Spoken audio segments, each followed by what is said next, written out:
Hi, everyone, and welcome. Today, I'm going to chat about the Scale of Consciousness by Dr. David Hawkins. This is one of my favorite tools to use both for myself and for clients. So, as I'm running the Joy Reset Challenge, which is a 30-day challenge both for myself and a free Facebook group, this is one of the tools that I'm sharing. So, here we go. I'm going to get the scale up so that I can chat about the importance of this scale. So, Dr. David Hawkins created this. His original book was Power versus Force. And basically, the premise of the book is that everything holds a frequency or a vibration. So, an apple, a packet of chips, words, feelings, and emotions all hold a frequency. So his belief was that the lower we are on the frequency is detrimental to ourselves and humanity. And the higher we are up the frequency, then the better it is for humanity. So we can be at a baseline frequency and we can go back and forth. So you can see the lower vibrations, shame, guilt, apathy are survival responses. And then we go up the scale to reason and integrity. And then we get up to the spiritual paradigm, which is love and joy. So we can dip in and out of any of the levels based on whatever we're dealing with at the time. So, because I'm chatting about joy, I wanted to read from this book, which is Letting Go. This is the other one of Dr. David Hawkins' book. And he goes through all the different levels and how to transform them or deal with them, or what is the premise behind them. So I'm just going to read about joy. Okay, so joy vibrates at 540.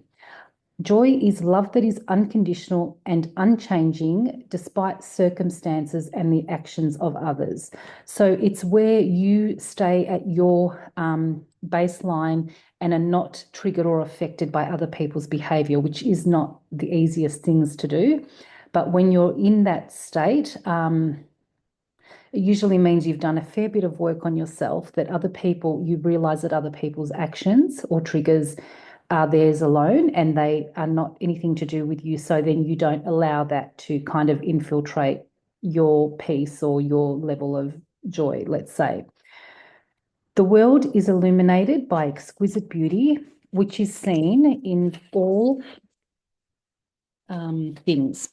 The perfection of creation is self-evident. So this is where you're like looking around you and you see the beauty in a sunset, in a tree, in birds singing, in a flower blooming. So you're aware, you're awake, you're looking at your surroundings. You find beauty in taking a deep breath whilst you're sitting outside in a garden. You're not kind of in your like thoughts constantly. There is closeness to unity and discovery of self. Compassion for all, enormous patience, the feeling of at oneness with others, and a concern for their happiness. So this is where you've got a connection to all that is. You know that there's something bigger than you, that there's a higher purpose, that you have your own mission and purpose here. You're not just here to dredge through life in survival, living from day to day. You know that there's something more. You know that you're connected to something bigger, whether it's the creator, whether it's your angels, whatever God you believe in, whether it's just the higher version of yourself. A sense of self-completion and self-sufficiency prevails.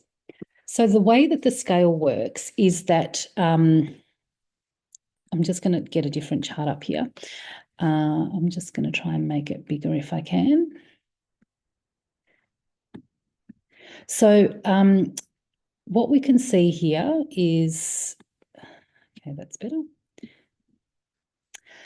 Okay, so what we can see here is that we've also got the chart on this side, which is, as you can see, the higher we go up the scale, the more, the purple area here, the more we're connected to all that is.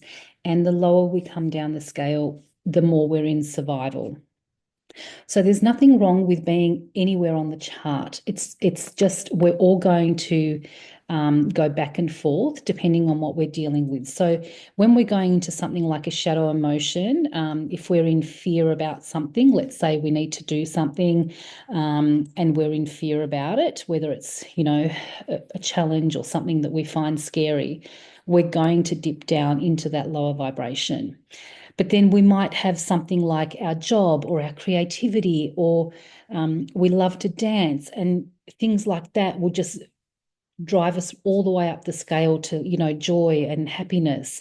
And so we can pivot from one to the other. However, we mostly do have a baseline.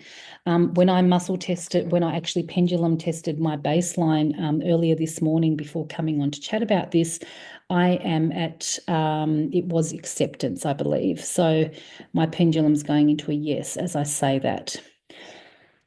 Okay, so that is my baseline. Now, today, something could happen that triggers my grief, and I could dip down, or, I might catch up with a friend and she's bubbly and high vibe and chatty and smiley, and all of a sudden I feel that joy and that bubbliness. Then I might speak to someone later in the day who's really down in the dumps and criticizing and being judgmental and opinionated, and then I dip right back down. So you're going to flex up and down. It's not like, oh my goodness, I feel guilt and that's it. Okay, so I use tools like muscle testing. I use the pendulum to identify where I'm at. You can also identify, if you're living with people, where are you all vibrating at? And one of the beautiful things about this is that the higher up the scale you are, you will bring everyone up there with you. So this is why it's so important with the Joy Project to dip in every day into bringing in that joy, because the more you do that, the more you're going to bring your baseline up. It doesn't mean that you're not going to have shadow emotions, or emotions that need to be dealt with, or triggers or trauma that you need to work through. But what it does mean is that you don't need to be stuck at the bottom of this chart. You can go up and down within the day. So you might have, let's say you're in a relationship that's really challenging and you feel unseen and unheard, and you don't quite know how to deal with it. So that brings up feelings of shame and guilt because you don't know how to advocate for yourself. But then you have a job and you really love that job and it fulfills you, and you feel, just like you're living your absolute purpose, and, it brings a smile to your face, and it's the one thing in your life that just makes you feel good. So what that will tell you is that that feeling of guilt and shame around the relationship requires action. It requires boundaries. It requires a conversation to be had. Perhaps it's a relationship that needs to end, or needs therapy, or you need to have a shift in perspective, all those sorts of things, in order to not have that shame and guilt be constantly triggered by this particular relationship. So, okay, I'm just going to stop the share. That's pretty much all I wanted to talk about with using the chart. So you can use it really any way you like. If you can't muscle test or pendulum test, you could literally just look at the chart and say, okay, actually, let me bring it back up so that I can give you an example. So let's say, today you kind of woken up and you're feeling a little bit not great. And so you identify that perhaps you're feeling grief around a situation.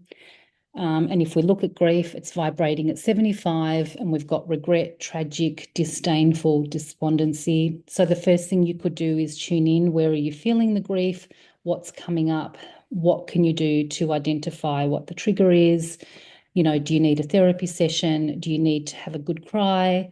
Do you need to reach out to someone for support? Do you need to journal about it? Do you need to just go for a run or some exercise, or put some music and dance it out? Like, it could be really old grief that's just sitting in your chest, sitting in the lungs. Just you kind of feel like, I need to cry, but it's not happening. You can put on a song that's going to evoke emotion. You can tune into your inner child and just connect with him or her and just say, it's okay, I've got you. What do you need right now? So that would be an example of shifting it, of not like bypassing it, of like, oh, I'm just going to pretend it's not there and just go and eat, a block of chocolate, or go shopping, or just scroll, right, on Instagram. That's the difference. Is one is like, I can't deal with this, so I'm just going to distract myself, as opposed to, I'm just going to sit and let this come up. It's obviously there. Grief does sit in the chest. It sits in the lungs. Sometimes you can't breathe deeply because of it.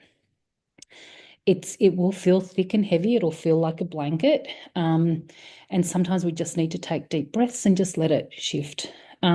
So these are ways you can work with it. But, obviously my thing is, given it's the Joy Project, I'm encouraging everyone to do something joyful every day and to look at things in a joyful way too. So shift your perspective.